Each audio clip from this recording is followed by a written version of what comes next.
Hello, everyone. Hello. Hello.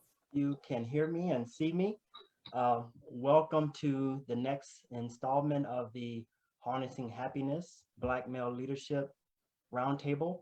I have three very esteemed Black men that I hold in high regard. Truly am thankful for them to offer their lived experiences and um, their opinions and their critique of this thing we call happiness. Um, for those who don't know me, I am Dr. Eric Charlton. I am the creator of the Harnessing Happiness series, and really am particularly interested in Black men and how we define our happiness. I know we have several different lived experiences, and I like to capture and garner those lived experiences. It adds, something additive to my life, and I know it'll add to others as well. So, with that being said, I want to go around the panel and have each one of you gentlemen introduce yourself.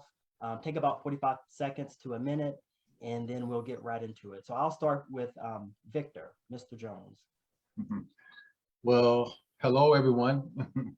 My name is Victor Jones. Um, I currently am the community business liaison, career transition liaison for the Dayton Job Corps Center. I've worked in education for over a decade, and I feel myself, I believe I'm a servant leader. I love giving back. I love giving back to students. Good morning, Dayton Job Corps I Center love it. students. Excuse me, I'm sorry about that. I love, as you can tell, I'm at work. But I love giving back for students, and I love affecting lives, as far as building that career and personal development of students and of just individuals as well. I'm a family man.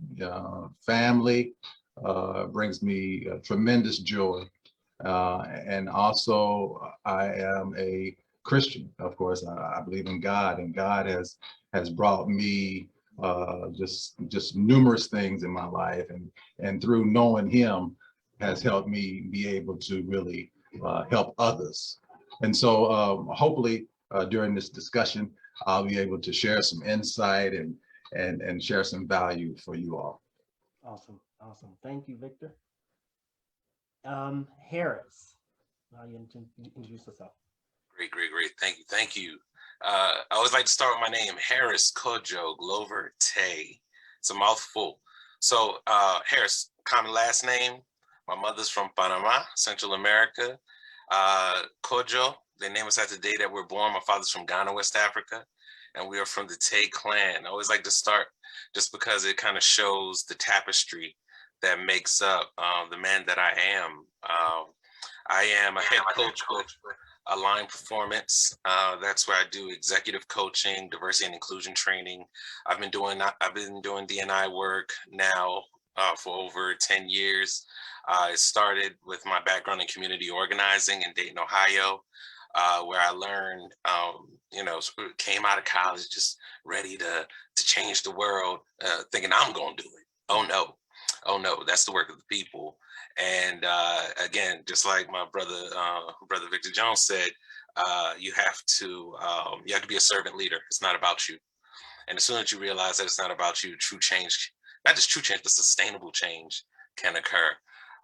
Also, as you see in the background, new co-CEO of Hipster Hops Rabbitry. We are a Black rabbit breeding company. We sell fertilizer, we do birthday parties. So the family, we decided to bet on ourselves to do the family business. So it's a wonderful time. It's full of joy, it's full of family, and it's full of community. So glad to be here for this discussion. Awesome, Harris. I love the term tapestry. You know, definitely our lives are so colorful and variant. So I love that, and thank you for um, offering your suggestions today. And last but not least, Mr. Walton, Sean Walton. you would have me go after a guy who just said that he was a rabbit rancher. Okay.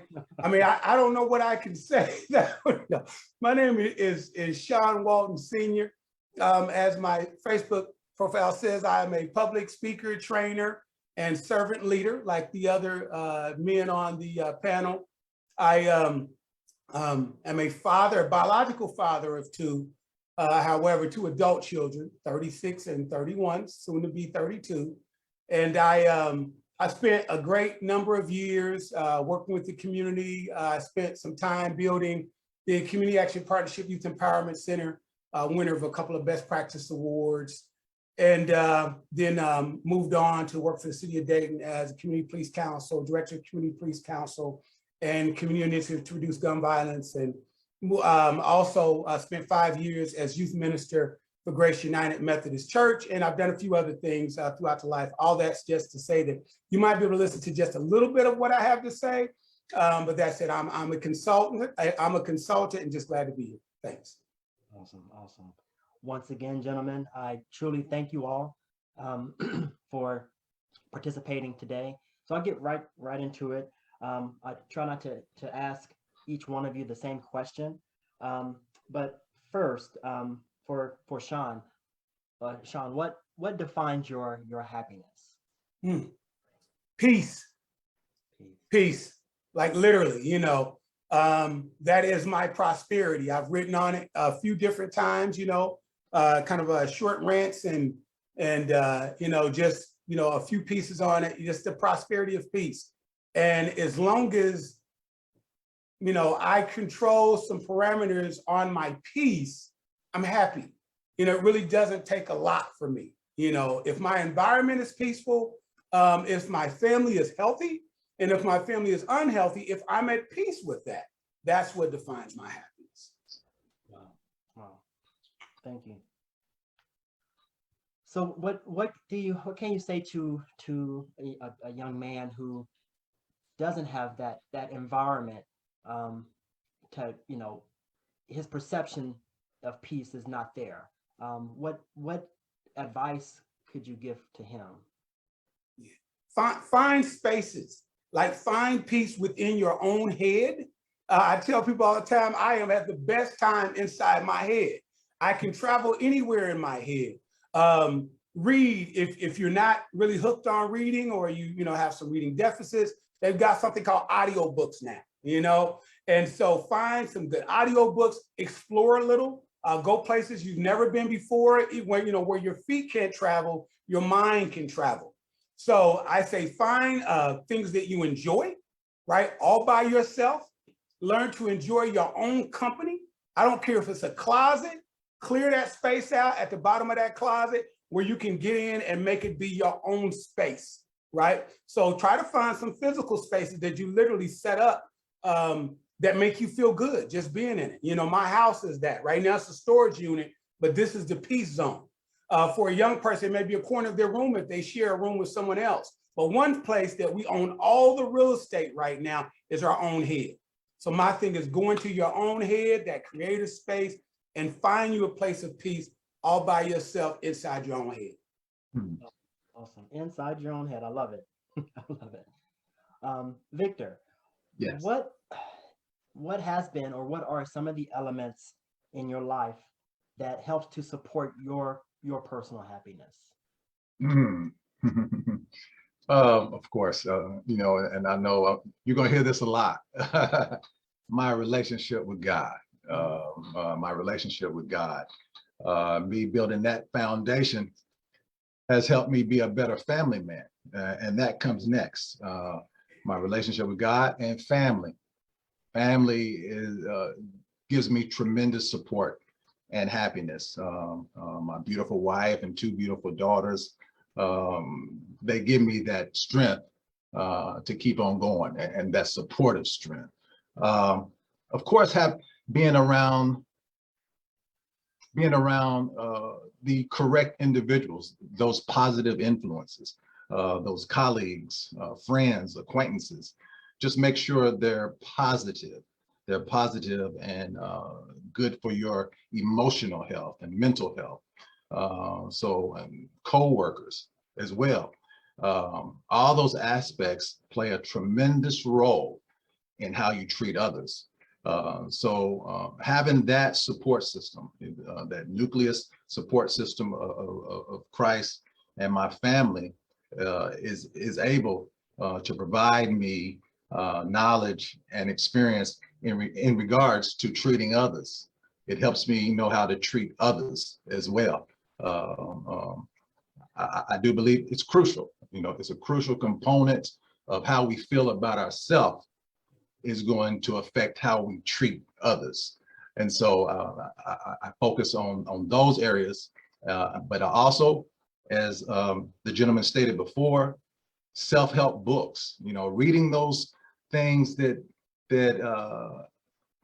bring self-help and knowledge to make you a better person. I'm always striving to be a better person, so I'm able to help others and love others more effectively. And so those aspects bring me joy and happiness.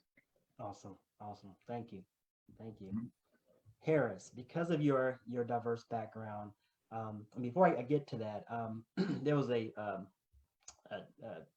quote by Michelangelo that talks about when he sculpted David. He said he always saw David. He just had to remove away the unnecessary things. So I ask you, what were some of the things while you were growing up? What were some of the things as you matriculated through life that you had to carve out to maintain your happiness? Wow, that's a wonderful question. Off the back, I would say being able to let go of this notion of this kind of fictitious solid ground. My father was a pastor, mother a deacon in the United Methodist Church. So growing up as a PK, it seemed like everything was just laid out, and expectations were set before I was even born, right? So there was always the way that I was supposed to do things, and as long as you do those things, then if you act right, you speak well, you go to the right school, you use the proper etiquette, all of that, then quote unquote everything is promised to you. And it's funny, we talk about the wisdom of our parents. My mother, I can laugh at it now. It used to make me mad when I was a teenager. She used to go, "You're living a double life. You're living a double life." What are you talking about? I was living maybe 6 lives, and she saw right through it. And the beauty of growing and maturing and becoming a man, I can now look back and I can see that just like you can't serve more than one master, you can't live, you can't live those multiple lives, because all it's going to do is just tear you apart. It's just going to tear you apart. So there's this book by John Ortberg, and it's called If You Want to Walk on Water, You Got to Get Out of the Boat. Whew. I heard that maybe about 6 months ago, and it just didn't. You ever had something just hold on to your spirit and not let go?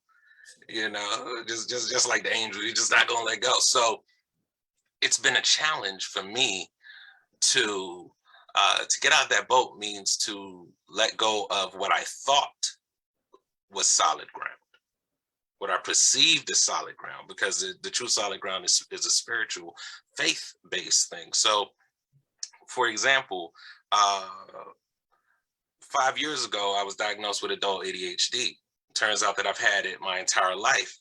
And a big part of my success is my ability to pivot and view solutions in ways that a lot of people don't. But it's because I had to. I was neurodivergent. So it gave me an opportunity to forgive myself, because growing up as a Black man, especially as a Black boy, the assumption was that I was stupid, lazy, or crazy. But I knew how to act right.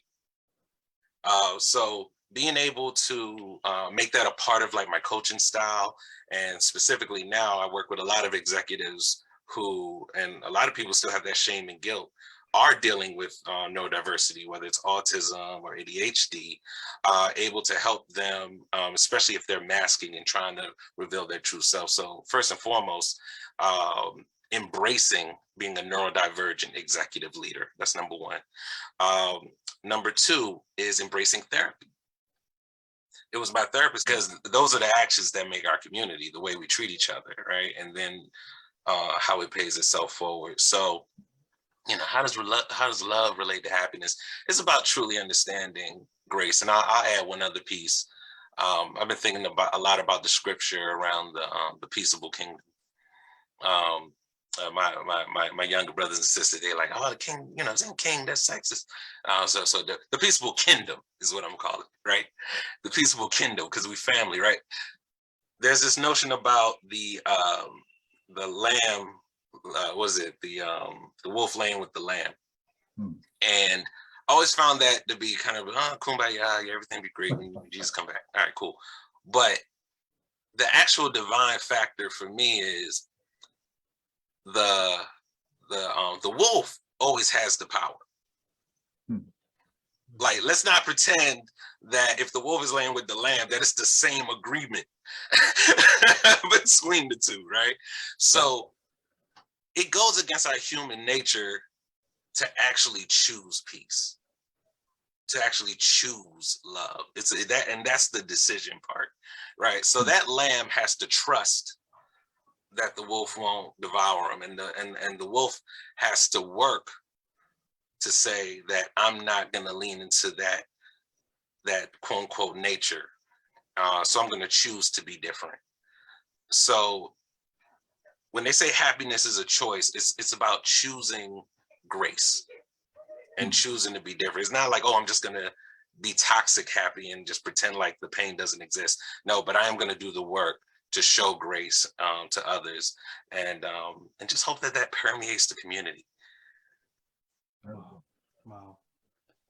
Grace is so hard of a construct to learn, especially if you're in turmoil, or if you're in a constant state of friction, not only with yourself but with other people. So that learning that grace, man, that's so tough. And I love that parable of wolf and lamb, so that you can have understanding, but you may not necessarily have agreement under those terms. So I like that wolf and lamb parable. Sean, I definitely respect your walk of life and the things that the man that you are. But were there some things that you have had to forgive in order for your happiness to crystallize? Absolutely. There's some things in myself that I had to forgive. There's some things in my parents that I had to forgive. And there's most of all some things in humanity that I had to forgive. One of the things is we know that we want grace, that sort of thing. It's difficult to give grace. And a lot of that is about our insecurity. And sometimes we even have to forgive ourselves for being insecure. We'll fuss at ourselves about things that we're trying to work on. Dang, quit being so insecure.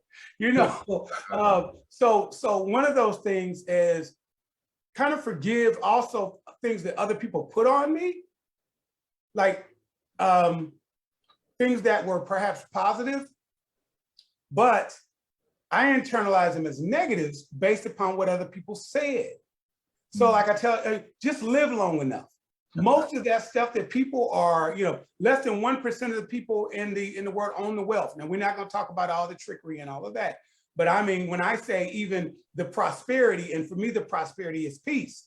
There are 99% of the people who are running in one particular direction and, true blue sheep, they're just going with everything. It's that less than 1%, it's that standout that achieves the actual prosperity. And so if we can forgive ourselves for the things that we think are imperfections now, but be realistic, because not everybody's hating. And even a hater can tell you the truth, okay? So if a hater says to me, right, and here's part of my understanding of forgiving people. If a hater, who I think is a hater, says to me, Sean, you stink, okay? Now they may be saying it from a bad place, but I'm still gonna do this. to make certain that I don't smell bad, right?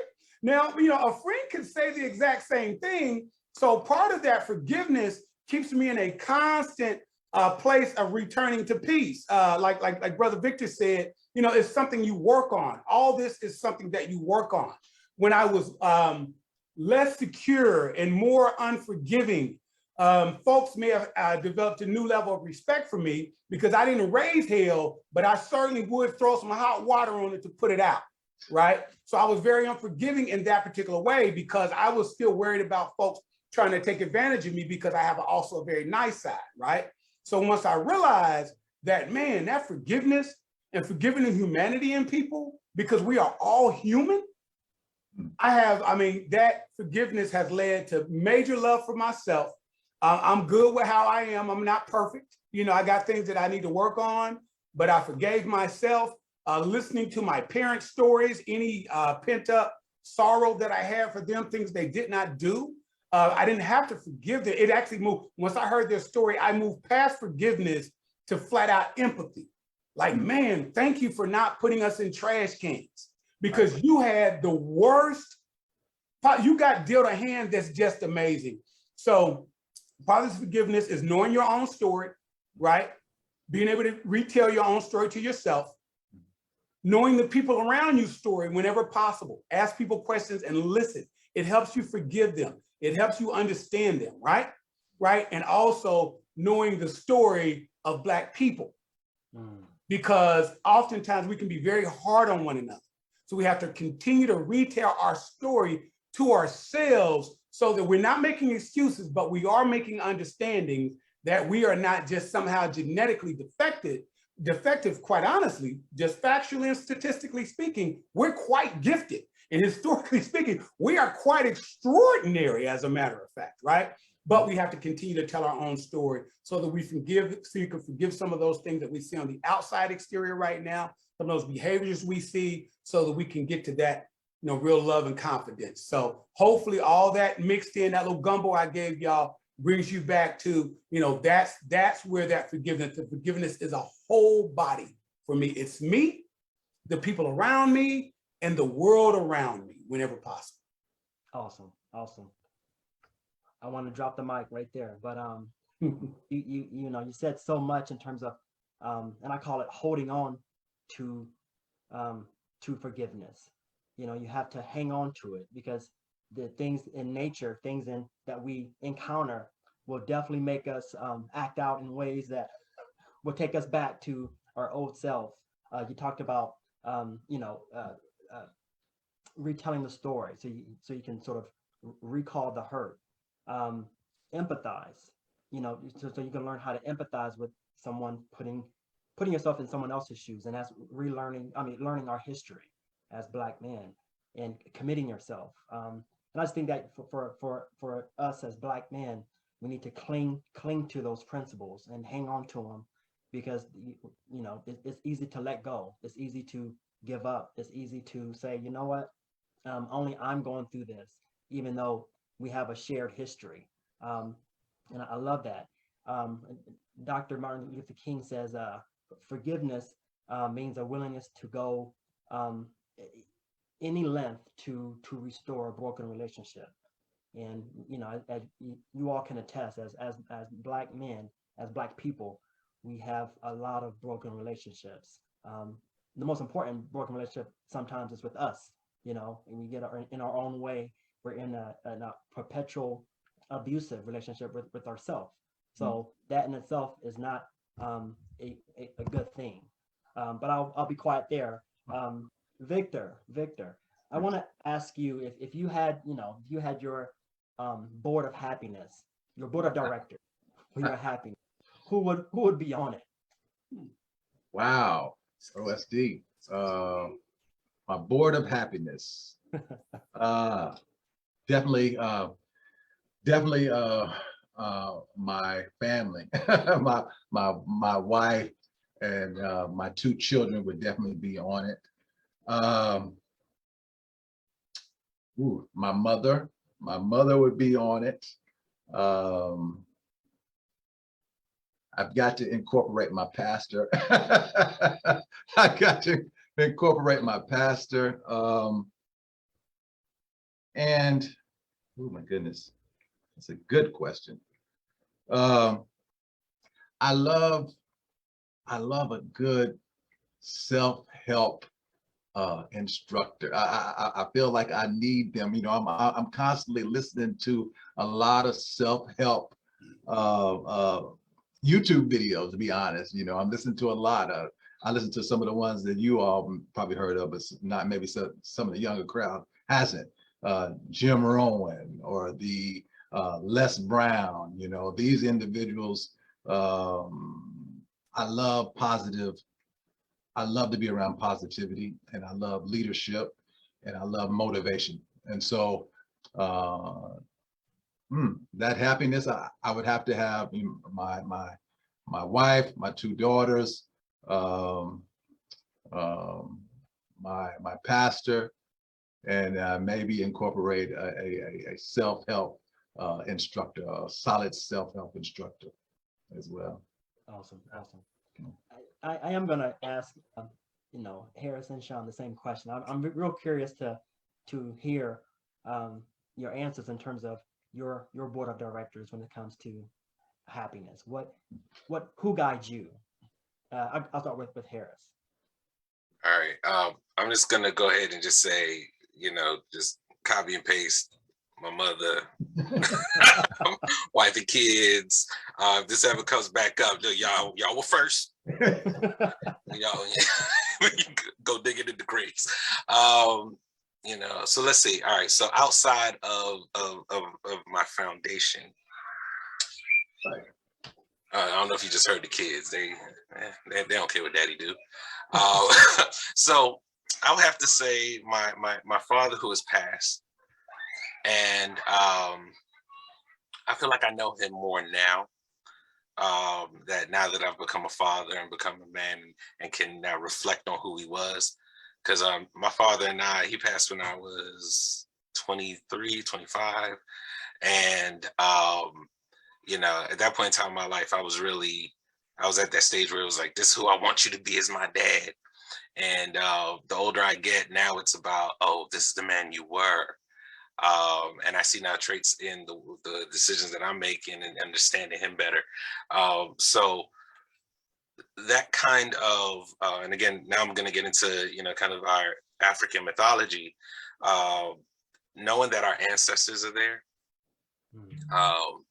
knowing that a lot of their experiences on this plane isn't who they were spiritually. You know how they say never talk evil of the dead. There's something about their greater self that rests within my spirit that I know is a part of my pantheon, for me to not just to be happy, but to live into everything that I can be for myself and for my family. Also, so I got deep real quick. You know, all of Wakanda, they got my back. And then I would say my therapist. My therapist, I've had a therapist now for 7 years. And there's something wonderful about having a therapist that can see your patterns. There's something about your therapist, like, yeah, it's about year 3. I don't know if you know this, but this is what's coming around the bend. Being able to have someone who can call you out in love and accountability is a wonderful thing. And let's see, would there be any last one? In particular, I'm gonna say my mother, and I want to put a little emphasis on my mother for a moment. I grew up in Baltimore, Baltimore City, and I didn't really realize how violent my upbringing was until like I really started working in white spaces. I don't know, I'm sure you brothers have had the experience. You tell stories about your past amongst your peoples and it's all laughs and jokes, and then you say it in mixed company and they're like, oh my God. I don't know if you have experience. Maybe I'm the only one who's they clench their pearls, you know, and then you're like, maybe I shouldn't tell this story in public, you know. But there was one situation in particular where I could have lost my life. And I remember, Caribbean mother, she don't care if your eye falling out. You do the wrong thing, you catching it, right? But there's something about the prayer of a mother that just feels uniquely divine. And I would say that I've seen those prayers play a role in the happiness of my family, myself, my community, our church. There's just something about the prayer of a mother that gets a special seat in that pantheon. So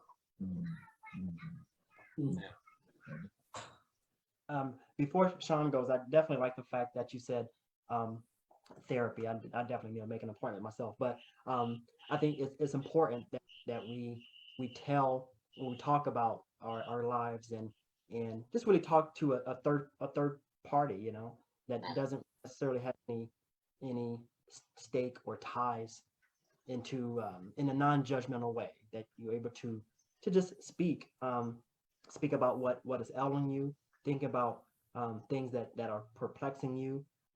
For no one's immune to going to therapy, and I think it's beautiful that, you know, I think we all should go. We all should, you know, I have gone in the past, and I definitely view it as a positive thing. So I thank you for being vulnerable to. God knows we all need it. So thank you. hey, priceless. Yeah. Okay, Sean, I'll ask you, who is on your board of directors? Okay. All right. I've had a chance to listen to a few great answers. No. I got an advantage a little bit. You're saying that was a first, it would be, well, I can love everybody in my circle, but not everybody can be on my board of happiness. Okay. It's not that I don't love them, but I'm a person who believes in passion, compassion, but also competence. So there's a certain sort of a thing you have to have, and nothing against you if you don't have it, but you can't make it on my board of happiness. That's an important board, right? Because that's a governing board, not an advisory board, all right? So first, it would be people who appreciate me for me, just as I am, right? Appreciate, but don't necessarily tolerate anything that might be clearly negative or destructive. So folks who do that, people who nurture me back. I'm a nurturer. I'm a serial nurturer, and I can't help it. But I end up empty a lot because not a whole lot of people understand the concept of nurturing me back. And me being nurtured back is so connected to my happiness that is a must-have, and I figured that out. And also, people who understand the responsibility of their gate. My peace and my happiness is a fence around each and every one of us. Everybody we put on that board is a gate. So all by my little old self, I'm completely boxed in with good and happiness. So when I bring people in, I have to give them a gate responsibility. That means that you have to understand that you are the keeper of that gate. And if you're not competent enough to understand the importance of what peace means to me, so don't bring me no unnecessary mess. If somebody's swinging at my head, definitely holler duck, and I'll know to swing back, right? But anything outside of that, it's okay to come to there and bring it to me. But once you see how I'm getting down and see how I correct myself when I say something overtly negative, when you see that, then you understand the responsibility of your gate, because I've made it clear in the way that I live my life in my standard.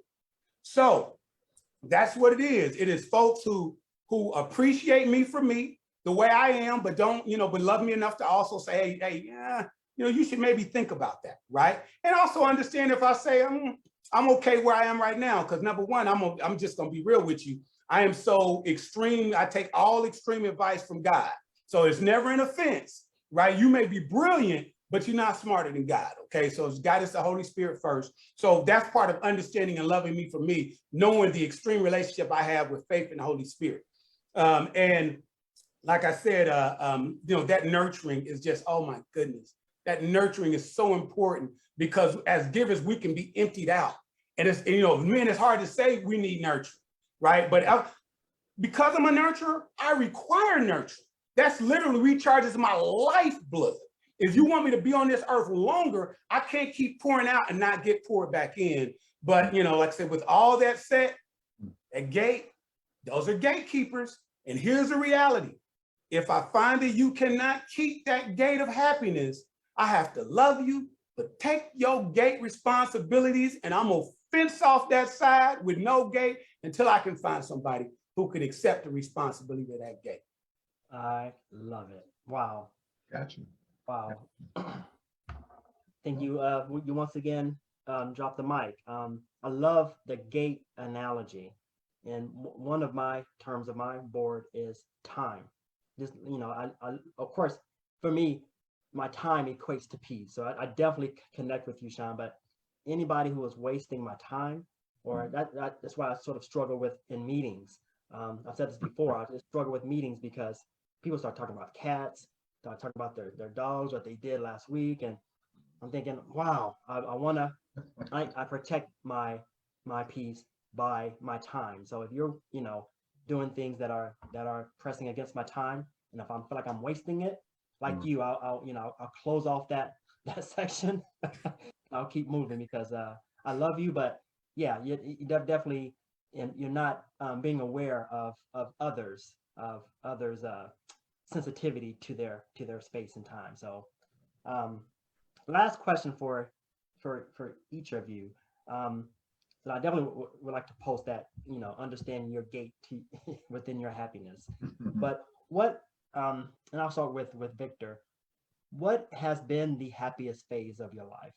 When you look back, is there a phase in life that you say, you know what, I was happiest when or at? Wow. Oh, that's a good one. Ooh.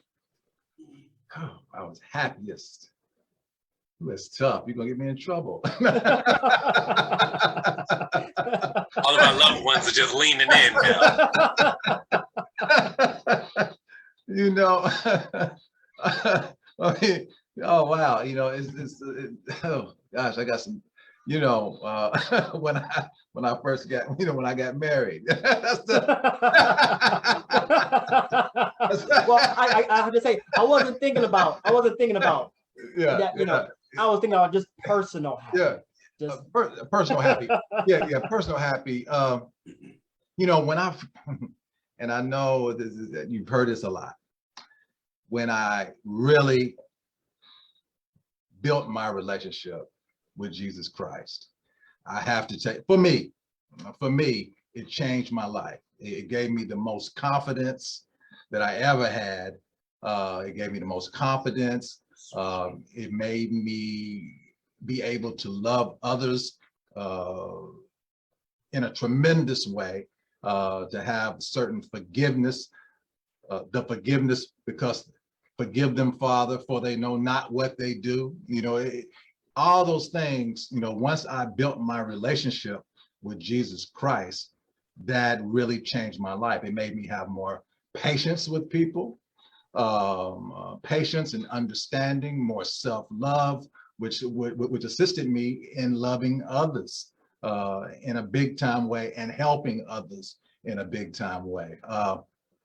Because I do believe when you are able to love yourself, you're able to love others and treat others better.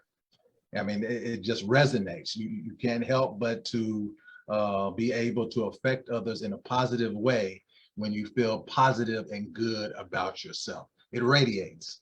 So that was the best time of my life of growing my relationship with Jesus Christ. It changed my life dramatically. And I'll tell others, love yourself. Love yourself, because when you love yourself, you're going to do more for yourself. You're going to hang around the right people. You're going to study harder. You're going to work harder. You're going to do those things that will change your life in the best way. And it's going to affect others around you. So, yeah, my relationship with Jesus Christ, once it grew, everything changed. awesome. More confidence, everything changed. Thank you, Victor. Mhm. Harris, I'll pose that same question to you. And I'm, of course, we are. I think we're all connected in terms of God. Definitely, you know, definitely instilling in us the virtues of patience, virtues of love, of, thinking outside of ourselves, which is great. And, wives, of course, children, but your personal happiness, what phase were you in? Sure. So the short of the answer is actually right now, but I'll tell you what I thought it was up until recently. A prophet spoke into my life. It was actually one of my friend's mothers. I met her in high school. And the first time I met her, it was almost like she went into a trance. And she said to me, she doesn't even remember ever saying these words to me. She looked at me and she said, God wants me to tell you that you cannot skip steps. Like, lady, what are you talking about? All I did was say that my name was Harris. Like, where is this coming from? And throughout, so at around 28 is when I started as somebody for all of our friends in Dayton, Ohio. I was the director of Wesley Community Center. And again, PK, went to college, did accelerated degree program. I quote unquote did everything right, and it felt like that position was, the fruit of my labors. But it was a fast track. It definitely was a fast track to quote unquote success. And it was a great experience. You couldn't tell me anything, opportunities were, manna from heaven type of scenarios. But as life progressed and, become a father and just, started learning more about even politics and what it means to be not just a man, but a leader in a community who has a heart for the people and to be a servant, and realizing that there's some people who will hate you because you love others. I started to realize that all of that fast tracking meant that there was some internal development steps that I had missed. When the community wasn't happy with me, I thought it was all gonna crumble, but when you have those ups and downs along the way, you realize that tomorrow is another day and the sun will shine, and that the overall arc of your story is going to be what speaks for you, not any one moment, right? So I'm speaking cautiously, even as I say right now, this is my happiest moment, because I know I still have a whole lot to learn. But what's different this time around is the steps that involved self-awareness, the steps that involved learning forgiveness in the face of, no apologies, the understanding restorative justice, understanding that sometimes you apologize for something, even if you feel that you haven't done anything wrong, for the nature of either the relationship or just because God has told you to do it. Because sometimes the way things play out, somebody will come back to you and say, you know what, that was completely different from what I felt it was at that time. And the change had nothing to do with me. So this is a season of acceptance. This is a season of very little ego. This is a season of gratitude. Just saying thank you, God, and really meaning it, not like, thank you for giving me what I deserve. No, thank you because I didn't have to be here. Right. Thank you for being in this spiritual place of joy, even in the midst of turmoil. That's a blessing in and of itself. So right now, in contrast, I would say is the happiest time of my life. Wow. Very good. Eloquently said, Harris. I know we're running out of time, but I definitely want to allow Sean to close us out in terms of posing the same question. Okay. Right now, and I have to say that nothing against some of the things in the past, but right now, and those right nows happen, they go in and out, right? It's kind of ebbs and flows, a couple seconds from now, I may have a bad experience, but I don't stay there. So it's usually for me the right now. If you ask me that 10 minutes from now, give me a second, it's going to be back from the right now because I am at peace, not complacent, but I'm at peace. I am probably in the worst position that I have in many areas of my life that I've ever been in, ever. And I mean that, but I'm at peace with it, not complacent. So I'm doing the things I can to change the things, but I'm at peace, right? And I experience concern, but seldom fear. I don't even fear like death of natural causes at this point. I just don't want to die by fool, FOOL, fire, flood, high fall, and snake bite, right? Outside of that, I mean, whatever it is, I'll roll with it.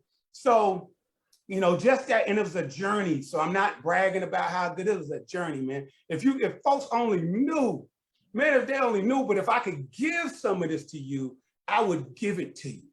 And a lot of that really came from me because I don't get real complex. Like, my thing literally is my relationship with God, and I say that to people not to beat them with it, not to cut them with it like a sword, but you got to realize God is not only a sword in defense, but God is also a shield. So I keep saying that so folks will know if you just can't find something, get you a concept greater than you. Because if you can only depend on you in the flesh, come on, you behind closed doors and you know everybody around you. So you got to find something greater to you because if I'm the best I can do, wow, I'm in trouble. So everything people see that's good in me, I tell them you got to give that to God because I go by one general thing. We'll go Mark 12:30 real quick. When the teacher asked Jesus, right, what is the greatest commandment? What is the greatest law? And Jesus answered is this: Hear, O Israel, the Lord our God, the Lord is one. Love the Lord with all your heart and with all your soul and all your mind and with all your strength. The second, this: love your neighbor as yourself. There is no greater commandment than these. So the teacher asked which one, but Jesus gave it back in twins, conjoined twins, formerly known as Siamese twins. So you can't separate the one and have the other. So first off, what we missing that, we stay stuck on love thy neighbor. What I had to work with is love as thyself. Because if I don't love me, I can't love my neighbor. It's impossible, right? And if I can't love my neighbor, I can't love God. So that for me is, that's that whole thing in a nutshell. And that's why it's always the right now, not constantly. So I'm not constantly happy. But man, I get a redo every time my chest rises and falls. Amen. Amen. Good, very good. Victor, Harris, and Sean, it has been a wonderful, beautiful time listening to all three of you. I hope that people that are listening have learned something. And it's not just for Black men, but I know our connectivity speaks to us as Black men. But I know there's a lot of nuggets that all three of you guys have said that people have resonated with. So until next time, you guys are beautiful, wonderful, insightful Black men, and I am truly humbled. I'm always humbled by listening to others speak their truth. So I thank you all, and until next time. Till next time. Same to you, brother. Take Love care. you, brothers. Thanks, everyone. Take good care of yourself. Most definitely. Thank you all. Thank you, Dr. Charlton. Thank you, Dr. Charlton.